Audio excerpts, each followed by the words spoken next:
अस्सलाम वालेकुम, this is Irtaza.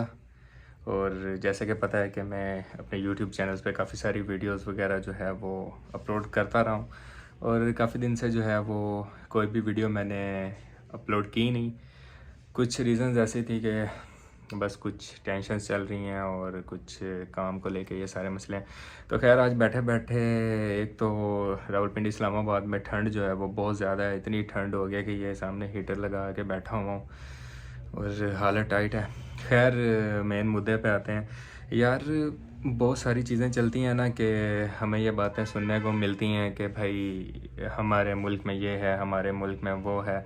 तो मेरे लिहाज से ना भाई ये जो सारी चीज़ें चल रही हैं ना, इसके ज़िम्मेदार हम लोग खुद हैं। हम लोग किसी एक स्पेसिफ़िक बंदे को नॉमिनेट करते हैं कि यार उसने मेरी सेल्फ़ रिस्पेक्ट को ये कर दिया, वो किसी का ख्याल नहीं कर रहा, हमारे मुल्क में ये सिस्टम होना चाहिए। तो मैं आपको 2 से 3 बातें बताता हूँ जो मैंने इन्हीं 3-4 दिनों में जो है वो ऑब्ज़र्व की हैं। अभी सबसे पहले मैं आपको बताता हूँ, ये परसों की बात है कि I was standing in front of HBL ATM इन रावलपिंडी। तो वहाँ पे क्या हुआ कि एक वकील साहब आए, मुझे नहीं पता वो कौन थे। तो उन्होंने जो है वो ये जो काम करने वाले होते हैं उसके पास ना एक बाल्टी थी। उसने उस बेचारे की ना बाल्टी तोड़ दी टांग मार के, और ऊपर से उसको इस बात का कोई रिग्रेट भी नहीं था। और I was listening the complete conversation between both of them. तो क्या हुआ कि मैं ये देख रहा था कि वो बेचारा चुप हो के एक उसने एल्फी ली और वो उसको जोड़ रहा था, और बेचारा साथ साथ ये कह रहा था कि तू मेरी रोज़ी नू लत मारी है ते मेरी बदवा लगी हुई, कहता मैं तेरी बदवावां तो नहीं डरता। तो मतलब कि यार हमारी सिचुएशन ही ऐसी हो गई कि यहाँ पे कमज़ोर पे आके हम उसकी चीज़ों को तोड़ देते हैं लाते मार के, और दिखाते हैं कि मैं क्या हूँ। और दूसरी हम बात करते हैं कि इस साल के अंदर हमने बहुत सारे स्टूडेंट्स को देखा कि वो बाहर इमिग्रेशन के थ्रू चले गए। तो उसके साथ एक और पहलू बताता हूँ कि मेरे अपने जो दोस्त हैं, आपको एक रियलिटी चेक बताता हूँ कि भाई तुम यहाँ पे किस किस को सही करोगे, किस किस को पकड़ोगे। अब लोग बाहर वाली फ़ॉरेन यूनिवर्सिटीज़ में अपने एडमिशन्स करवाते हैं, एडमिशन्स हो जाते हैं, वो पैसे वगैरह अपने सारे लगा के अपनी डॉक्यूमेंटेशन वगैरह कंप्लीट करते हैं। फिर एंड पे जाके आप लोग फिर फंस जाते हो, इन लोगों के हाथ चढ़ जाते हो कि जो यहाँ पे ज़िले लाई और मगरमच्छ बन के बैठे हुए हैं। स्टूडेंट्स को 3-3 साढ़े 3-3 लाख रुपए की जस्ट अपॉइंटमेंट दी जाती है, जिसके अंदर उनको ये भी श्योर नहीं होता कि मेरा स्टडी वीज़ा लगेगा भी या नहीं। और जो लोग वहाँ पे जाके बैठ जाते हैं उनको अपॉइंटमेंट जल्दी मिल गई, और बाकी इन लोगों के लाखों का नुकसान हो गया, जो कि बहुत से लोग ऐसे हैं कि जिनको अपॉइंटमेंट्स ही नहीं मिली। कहने का मकसद ये है कि यार यहाँ पे सिस्टम के अंदर कोई भी बॉदर नहीं करता किसके साथ क्या हो रहा है, और हम लोग कम्पीट करते हैं यूरोप वालों के साथ, यूके वालों के साथ। तो भाई यहाँ पे हमारे अंदर तो इंसानियत ही ख़त्म हो चुकी है। हमने कभी किसी का ये ख्याल रखा ही नहीं कि उसकी इज़्ज़त नफ्स जो है वो मजरूह हो रही है।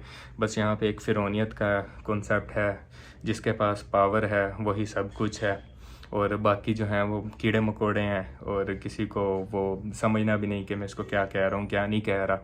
तो उस बंदे का जब मैंने इंसिडेंट देखा तो मैं देख के हैरान था कि यार ये लोग कर क्या रहे हैं। फिर जब मैं उसके बाद बैंक के अंदर एंटर हुआ है, HBL बैंक के अंदर गया, तो मैंने देखा कि बाकी सारी जो सीट्स थी वो खाली पड़ी हुई हैं, और काउंटर पे सिर्फ एक बंदा बैठा हुआ है, वो अपनी मर्ज़ी से काम कर रहा है जितना टाइम वो जिस बंदे पे लगा रहा है। बाकी वो लंबी लाइन लगी हुई है, कोई बूढ़ा खड़ा है तो बूढ़ा ही बेचारा उसी लाइन में लगा हुआ है।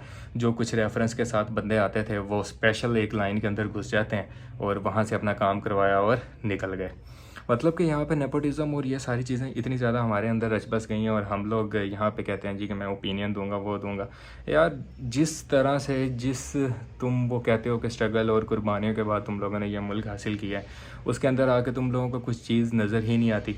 और कसम खुदा से अब तो ये होता है कि कोई चीज़ काम होना तो बंदे को यहाँ पे ये पता होता है कि मेरा फ़र्स्ट टाइम पे काम होगा ही नहीं।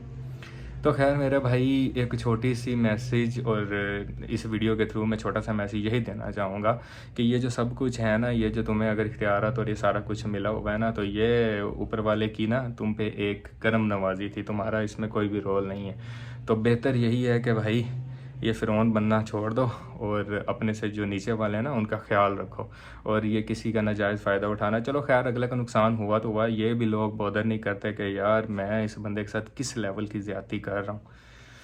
खैर कंटेंट तो बड़े दिखाते हैं। अब कंटेंट में क्या होता है कि जी लोग अपना लेविश जो होता है वो लाइफस्टाइल दिखाएंगे, उस पर लोग कहेंगे वाह वाह वाह वाह। कोई उसने किसी के साथ जाके कोई चुस मार दी, कोई चवल मार दी, तो वो भी वायरल हो जाता है। इस तरह की जो चीज़ें हैं भाई, इस तरह के जो वाक़यात होते हैं उनको तो कोई प्रमोट ही नहीं करता मेरे भाई। किस तरह की तुम चीज़ें कर रहे हो, जो रियल लाइफस्टाइल है वो दिखाओ, वो कोई भी नहीं दिखाता। खैर मेरे आज के बस ये 3 से 4 मिनट की जो वीडियो बनाने का मकसद वो यही था कि भाई अगर तुम्हारे पास कोई पावर, कोई अथॉरिटी है ना, तो अपने से नीचे वालों का ख़ास ख्याल रखो। इनके बारे में भी तुमसे पूछा जाएगा। चलो आज की यही मैसेज थी, मिलते हैं नेक्स्ट वीडियो के अंदर। अल्लाह हाफिज़।